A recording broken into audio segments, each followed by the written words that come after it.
Hello students, कैसे हैं आप लोग। आई होप बढ़िया है, पढ़ाई भी अच्छी चल रही है। आज हम एक नया टॉपिक पढ़ते हैं, दैट इज कॉन्जुगेशन। अब कॉन्जुगेशन क्या होता है, तो कॉन्जुगेशन क्या होता है, देखिए ये इसको बोल कॉन्जुगेशन बेटा, ये इज अ कॉज। किसका कॉज है? रेजोनेंस का। भाई कॉन्जुगेशन अगर किसी भी मॉलिक्यूल में है तब मैं कहूंगी कि उसमें रेजोनेंस पॉसिबल है, तब मैं कहूंगी उसमें रेजोनेंस क्या है, पॉसिबल है। रेजोनेंस क्या होता है वो मैंने कल के वीडियो में आपको समझाया है, डेफिनेशन समझाई, ठीक है।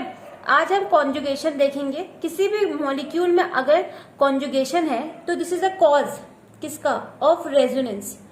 कॉज ऑफ रेजोनेंस, रेजोनेंस का क्या है? ये कॉज है। कॉज मतलब इसी की वजह से, कॉन्जुगेशन की वजह से ही बेटा रेजोनेंस पॉसिबल है। जिस भी मॉलिक्यूल में कॉन्जुगेशन नहीं है उसमें रेजोनेंस नहीं होगा, ठीक है। अब कॉन्जुगेशंस की बेटा केस डिस्कस कर लेते हैं, इससे आपको पता चलेगा, ठीक है। फिर उसके बेस पे क्वेश्चन कर लेंगे तो और क्लियर हो जाएगा। चलिए, ये जो है आपका ए मॉलिक्यूल है, इस पे ये क्या है? ये एक लोन पेयर है, एक पेयर ऑफ इलेक्ट्रॉन बैठा हुआ है, ठीक है। और बी और सी दोनों के बीच में क्या है? डबल बॉन्ड है, डबल बॉन्ड है। मैंने कहा कि इस बी ने क्या, इस ये due to presence of electronegativity difference, ये क्या हो गई, इस ये बॉन्ड है ये, तो ये क्या है? This is an heterolytic fission, ठीक है। हेट्रोलिटिक फिजन इलेक्ट्रोनेगेटिविटी डिफरेंस से होता है, तो ये इसकी तरफ टूटा due to the electronegativity difference. तो इसने क्या किया, इसके भी इलेक्ट्रॉन को अपने तरफ, ये जो इस बॉन्ड में दो इलेक्ट्रॉन थे सी ने ले लिए, मतलब नेगेटिव चार्ज सी के पास आ गया, ठीक है। अब इसका एग्जाम्पल देखिए, ये NH2 है, NH2 एमीन्स, एमीन्स में बेटा लोन पेयर होता है, एमीन्स के ऊपर क्या लगा होता है? लोन पेयर, ठीक है। अब ये क्या करेगा, ये CH2 की तरफ ये बॉन्ड क्या करेगा? टूट जाएगा। तो जब ये बॉन्ड CH2 की तरफ टूटेगा तो CH2 पे नेगेटिव चार्ज आएगा और इस पे क्या आएगा? Positive charge. इस पे क्या आएगा बेटा? पॉजिटिव चार्ज, ठीक है। और पॉजिटिव और लोन पेयर क्या है बेटा? इलेक्ट्रॉन है, मतलब नेगेटिव चार्ज है। तो आप बॉन्ड हमेशा किसके बीच में बनता है? पॉजिटिव और नेगेटिव के बीच में। जैसे मैंने आपको एक बहुत सिंपल सा उदाहरण है, क्या है, एग्जाम्पल है, Na+ और Cl-, इससे आपका क्या बनेगा? NaCl, ठीक है। आप पढ़ते हो, this is the common salt. NaCl क्या है? कॉमन सॉल्ट है, आप लोग पढ़ते हो, ठीक है। तो ये पॉजिटिव और नेगेटिव से बना। तो वैसे ही बॉन्ड कभी भी नेगेटिव के बीच में नहीं बनता, मतलब लाइक चार्जेस जो होते हैं उनके बीच में बॉन्ड नहीं बन सकता। पॉजिटिव, नेगेटिव, इनमें रिपल्शन होता है, अट्रैक्शन से बॉन्ड बनता है, ठीक है। रिपल्शन से बॉन्ड नहीं बनता, अट्रैक्शन से बनता है। तो अट्रैक्शन पॉजिटिव और लोन पेयर जो कि इलेक्ट्रॉन है उसके बीच में होगा। तो इन दोनों, इसका ये लोन पेयर और ये पॉजिटिव एक बॉन्ड बना लेगा, तो एक बॉन्ड बन गया बेटा। और इस पे क्या चार्ज आ जाएगा? पॉजिटिव चार्ज आ जाएगा, क्योंकि इसका अपना लोन पेयर इन्वॉल्व हो गया बॉन्डिंग में, ठीक है। इसलिए इस पे क्या आएगा? पॉजिटिव चार्ज, ठीक है। बिल्कुल ऊपर वाले का मैंने एग्जाम्पल लिया। अब केस 2 की स्टडी करते हैं। देखिए केस 2 आपको दिख रहा, ए के पास अपना तो इलेक्ट्रॉन है, लेकिन उसके पास एक एक्स्ट्रा नेगेटिव चार्ज है, एक एक्स्ट्रा नेगेटिव चार्ज उस पर बैठा है, ठीक है। तो ये क्या करेगा? फिर इसने कहा कि ये अगर मैं, आप बताइए, अगर मैं बी की तरफ बॉन्ड तोड़ दूं, तो क्या इसमें बॉन्ड बन पाएगा? आप देखिए, मैं ये कह रही हूं कि अगर मैं कुछ ऐसा कर दूं कि ये बी जो है, बी की तरफ ये बॉन्ड तोड़ दूं, तो ए के पास पहले से ही नेगेटिव चार्ज है, ठीक है, और एक लोन पेयर उसका अपना है, मतलब अपने इलेक्ट्रॉन प्लस एक एक्स्ट्रा नेगेटिव चार्ज है, ठीक है। और ये बी की तरफ मैंने बॉन्ड तोड़ा तो इस पे भी क्या आया? Negative charge. तो बेटा ये कभी भी मॉलिक्यूल क्या करेगा? ये क्या हो जाएगा? नेगेटिव चार्ज आ जाएगा इस पे, ठीक है, ओके। तो यहाँ पे एक ही बॉन्ड रहेगा, तो ये जो होगा बेटा अनस्टेबल हो जाएगा, दिस बिकम अनस्टेबल। ये स्ट्रक्चर जो होगा एग्जिस्ट ही नहीं करेगा, ठीक है। क्यों? इतना ज्यादा रिपल्शन होगा कि टूट जाएगा, इतना ज्यादा रिपल्शन होगा, ये बॉन्ड एकदम बहुत ऐसे ऐसे ऐसे करके रिपल्शन होगा और ये बॉन्ड क्या हो जाएगा, टूट जाएगा। तो ये मॉलिक्यूल एग्जिस्ट ही नहीं करेगा, ठीक है। तो ये मॉलिक्यूल एग्जिस्ट ही नहीं करेगा। तो इसलिए बेटा मैं इसे यहाँ पे फिर से ऐसे तोड़ूंगी, ऐसे तोड़ूंगी। तो बी पे क्या आएगा, पॉजिटिव। तो ये जो नेगेटिव एक्स्ट्रा बैठा हुआ है उसके साथ ये बॉन्ड बनेगा, ठीक है। इसीलिए ए पे मैंने पॉजिटिव नहीं लाया। क्यों ए पे पॉजिटिव क्यों नहीं आया, क्योंकि यहाँ पे बेटा ए के ऊपर जो पॉजिटिव था, सॉरी ए के ऊपर जो ये इलेक्ट्रॉन थे ये ए के अपने थे, बट ये जो नेगेटिव है वो उसने कहीं से ले लिया है, ठीक है। उसके पास अपने 8 इलेक्ट्रॉन है, प्लस उसने 2 इलेक्ट्रॉन और ले लिए हैं। तो जो ले लिए हैं उसके साथ मिलके इसने बॉन्ड बनाया, मतलब अभी भी इसके पास 8 इलेक्ट्रॉन्स हैं। तो 8 इलेक्ट्रॉन्स है तो उसके पास पर्याप्त हैं, अपने तो दिया नहीं उसने, अपने इलेक्ट्रॉन्स दिया नहीं, तो इसलिए न नेगेटिव, इसलिए इस पे पॉजिटिव चार्ज नहीं आया। देखिए ये देखिए ये वाला है, इसके पास अपने इलेक्ट्रॉन है प्लस एक एक्स्ट्रा नेगेटिव चार्ज आ गया, ठीक है। अब ये बॉन्ड इधर टूटेगा, यहाँ पे पॉजिटिव चार्ज आएगा, इन दोनों ने मिलके डबल बॉन्ड बना लिया। फिर ये क्या करेगा, फिर यहाँ पे ये कौन सा चार्ज आ गया, नेगेटिव चार्ज आ गया।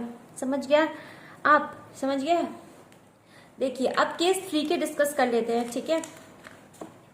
केस 3 देखिए देखिए यहाँ पे ए पे पॉजिटिव चार्ज है, ठीक है। ए पे पॉजिटिव चार्ज है तो बी पे कौन सा चार्ज आना चाहिए, बी पे कौन सा चार्ज आना चाहिए ताकि एक और बॉन्ड बन जाए, ठीक है। तो बी पे पॉजिटिव चार्ज आएगा तो अनस्टेबल हो जाएगा, तो नेगेटिव चार्ज आएगा। तो हम इसे इधर की तरफ तोड़ देंगे, इधर की तरफ तोड़ देंगे तो ये बॉन्ड के इलेक्ट्रॉन बी पे आ गए, मतलब बी के पास नेगेटिव हो गया और नेगेटिव पॉजिटिव में क्या बन गया, बॉन्ड। तो देखो बेटा बॉन्ड बन गया और सी पे क्या आ गया, पॉजिटिव चार्ज। सी पे क्या आएगा, पॉजिटिव चार्ज, ठीक है। क्योंकि ये बॉन्ड, ये अपना इलेक्ट्रॉन डेफिशिएंस हो गया इसका। उसके बाद यहाँ पे देखिए CH2 CH double bond CH2, ठीक है। फिर ये क्या हुआ,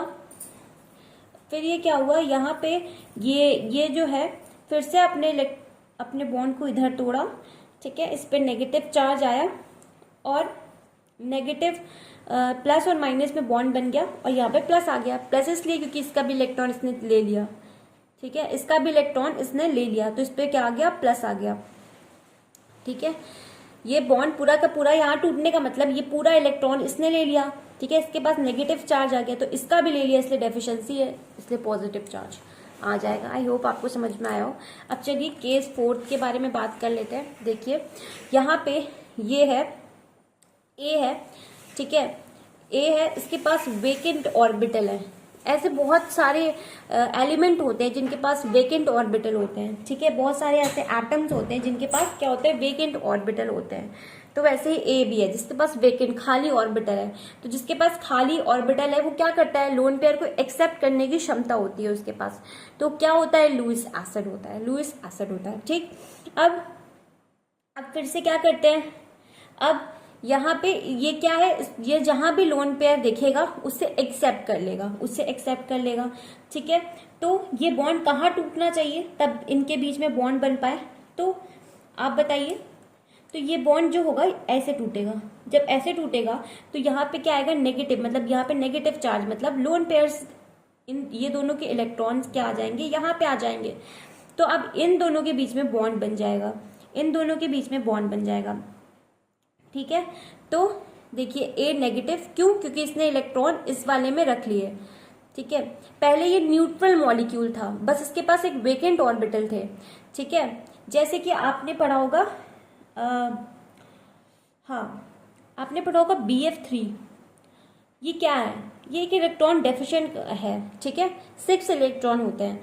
तो ये क्या करता है, ये F से क्या कर लेता है, ये F के इलेक्ट्रॉन, ये due to the presence of, इसके पास एक वेकेंट ऑर्बिटल बचता है तो F माइनस के से ये ले लेता है और ये जो लोन पेयर है F माइनस से लेके ये क्या बच जाता है, BF4 माइनस। क्योंकि ये F इसके ऑर्बिटल में ही आ गया, ये F माइनस मतलब नेगेटिव चार्ज इसके ऑर्बिटल में आया, तो इसलिए B माइनस हो जाता है, B पे माइनस हो जाता है। अब कितने इलेक्ट्रॉन, 8, ठीक है।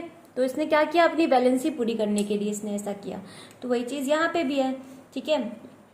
यहाँ पे इसके पास क्या है, वेकेंट ऑर्बिटल। फिर ये बॉन्ड कैसे टूटा, इसकी तरफ टूटा, इसके पास लोन पेयर आया, इन दोनों में बॉन्ड बन गया, ठीक है। इस पे नेगेटिव चार्ज आई और इस पे पॉजिटिव चार्ज आई।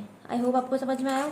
अब चलिए next question, next case discuss कर लेते हैं, दैट इज 5, ठीक है। 5 देखिए, दिख रहा है आपको। Let us discuss our 5th case. चलिए देखिए बेटा, यहाँ पे ये ए के पास क्या है, एक इलेक्ट्रॉन, तो इसको क्या बोलेंगे, ए इज अ फ्री रेडिकल। और जब फ्री रेडिकल के बारे में बात होती है तो हम कौन से बॉन्ड के बारे में बात करते हैं, होमोलिटिक बॉन्ड। होमोलिटिक से ही हम क्या ऑब्टेन करते हैं, फ्री रेडिकल। क्लियर। चलिए अब क्या होगा, अब ये जो होगा यहाँ पे क्या होगा बेटा, होमोलिटिक फिजन। जब होमोलिटिक फिजन होगा तो क्या होगा, यहाँ पे इक्वल क्या आ जाएंगे, बी रेडिकल आ जाएंगे और सी रेडिकल आ जाएंगे। आएंगे कि नहीं आएंगे, जब ये बॉन्ड होमोलिटिकली, मतलब तुम अपना इलेक्ट्रॉन लेके खुश रहो और सी को अपना इलेक्ट्रॉन लेके खुश रहने दो। तो अब इस बी पे क्या आया, फ्री रेडिकल। अब इन दोनों में क्या बना, बॉन्ड बन गया। तो बॉन्ड बन गया तो सी पे क्या बच गया, फ्री रेडिकल बच गया। ठीक, इसका एग्जाम्पल देखिए बेटा, जैसे CH2 पे एक इलेक्ट्रॉन रखा हुआ है, दैट इज अ रेडिकल। तो अब क्या करेगा, ये ऐसे टूटेगा। जब इसने ऐसे टूटेगा तो ये क्या रखेगा अपने, इसमें क्या हुआ, होमोलिटिक फिजन हुआ। होमोलिटिक फिजन से क्या प्रोड्यूस होगा, फ्री इलेक्ट्रॉन्स प्रोड्यूस होंगे। ठीक, तो यहाँ पे क्या आएगा, तो यहाँ पे ये फ्री रेडिकल, यहाँ पे ये फ्री रेडिकल, जिससे क्या बनेगा, बॉन्ड बनेगा और CH2 रेडिकल क्या बैठ जाएगा, ठीक है, CH2 रेडिकल खाली हो जाएगा। आई होप आपको पांचों केस क्लियर हो। ठीक है, आई होप सबसे इंपॉर्टेंट केस की तो मैंने सारे डिस्कस कर लिए।